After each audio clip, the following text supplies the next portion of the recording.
তো বন্ধুরা দেখুন, সুজির বরফিটা আমার হয়ে গেছে। এইভাবে করে প্লেটে সাজিয়ে আপনারা যদি গোপালের সামনে রাখেন তাহলে। নমস্কার বন্ধুরা, মামনি রান্নাঘরে সবাইকে স্বাগত। আজকে আমি বানাবো সুজির বরফি। তো বরফি বানানোর জন্য আমি কি নিয়েছি একবার দেখিয়ে দিয়ে এদিকে নিয়েছি নারকেলের দুধ 1 বাটি, চিনি নিয়েছি, নুন নিয়েছি স্বাদ মতো, কাজু বাদাম, ঘি, আর নিয়েছি 200 গ্রাম সুজির প্যাকেট নিয়েছি।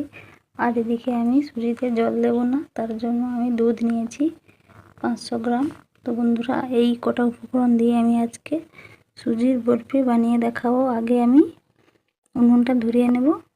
আমি উনুনে কড়াই বসিয়ে দিয়েছি। এবার দিয়ে দেব সুজি, এবার দিয়ে দেব অল্প একটুখানি ঘি। এটা আমি 200 গ্রাম সুজি নিয়েছি।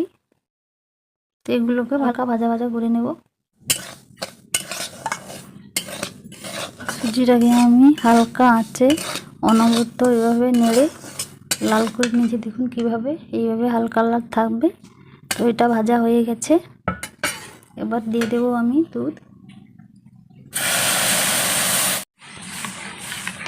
এবার দেবো আমি নারকেলের দুধ। আমি পুরোটা দুধ দিইনি, দেখুন কিছুটা দুধ রেখে দিয়েছি। এবার এগুলোকে আমি সেদ্ধ করে নেব। আর সেদ্ধ করার আগে দিয়ে দেবো চিনি। আমি এক্ষুনি নুন দেবো না, একটু দেরিতে নুন দেব। আমি এটাকে হালকা আঁচে নেড়ে চেড়ে ঘন করে নেব। খুব বেশি এটাকে আমি সেদ্ধ করব না, শক্ত শক্ত রাখবো একটুখানি। সুজিটা সম্পূর্ণ সেদ্ধ করলে পরে বরফিটা ভালো হবে না।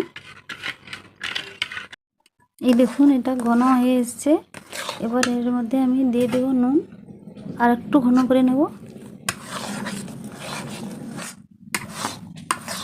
এই দেখুন এভাবে ঘন করে রেখেছি। এটা হয়ে গেছে, নামিয়ে নেব।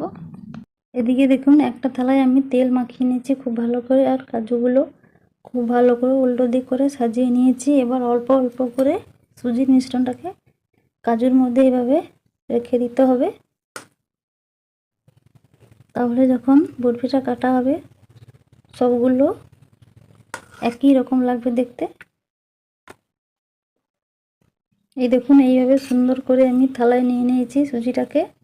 এবার এইভাবে ভালো করে হালকা হালকা করে মসৃণ করে নিতে হবে। 4-5টা সমান করে এইভাবে মসৃণ করে নিতে হবে, যেন 4-5টা সমান হয়। দেখুন খুব ভালো করে আমি মসৃণ করে নিয়েছি। এবার এটাকে আমি ঠান্ডা করে নেব। অনেক সময় রেখে খুব ভালো করে ঠান্ডা করে নেব এটাকে, তাহলে পরে উল্টে দিলে সহজেই হয়ে যাবে। তো বন্ধুরা, এটাকে আমি প্রথমে ঠান্ডা করে নেব, তারপরে দেখাবো বরফিটা কেমন হয়েছে। দেখুন এটাকে আমি খুব ভালো করে ঠান্ডা করে নিয়েছি। ধারটা আমি ছুরি দিয়ে ছাড়িয়ে নিয়েছি। এবার একটা থালা এভাবে উল্টো দিকে করে রেখে দেব। এটাকে আমি উল্টে দেব। এই দেখুন উল্টো দিকে আমি করে নিয়েছি। এইভাবে উপর থেকে একটু ঝাঁকাতে হবে, ঝাঁকালে নিচে পড়ে যাবে। এই দেখুন ঝাঁকানোর পর কিভাবে নিচে পড়ে গেছে, কত সুন্দর লাগছে দেখতে। তো এবার এটাকে আমি খুব সুন্দর করে বরফির সাইজের কেটে নেব। তো বন্ধুরা দেখুন, সুজির বরফিটা আমার হয়ে গেছে। এইভাবে করে প্লেটে সাজিয়ে আপনারা যদি গোপালের সামনে রাখেন তাহলে গোপাল হাত ভরে আশীর্বাদ করবে। এই দেখুন হয়ে গেছে, আর দেখতেও দেখুন খুব সুন্দর লাগছে। তো বন্ধুরা, আমার এই বরফির রেসিপিটা কেমন লাগলো লাইক কমেন্ট শেয়ার করে দিও। আর ফেসবুক থেকে দেখলে তোমার ফেসবুক পেজটাকে ফলো করে দিও, আর ইউটিউব থেকে দেখলে সাবস্ক্রাইব করে দিও। তো বন্ধুরা, আজকে এই পর্যন্তই, দেখা হচ্ছে পরের ভিডিওতে।